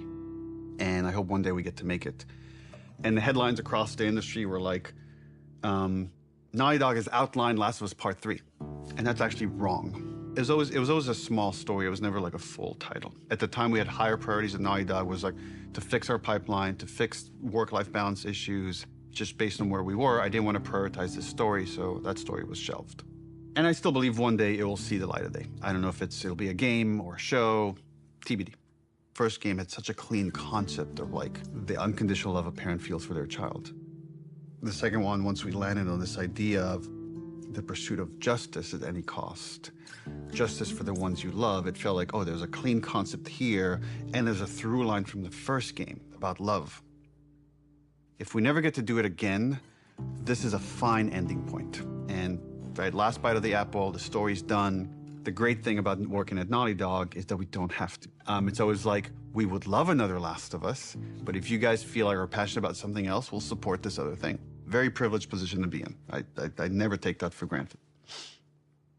I've been just thinking about, okay, is there a concept there? And for now years, I haven't been able to find that concept. But recently that's changed. And I don't have a story, but I do have that concept that to me is as exciting as 1, as exciting as 2, is its own thing, and yet has this through line for all 3. So it does feel like there's probably one more chapter to the story.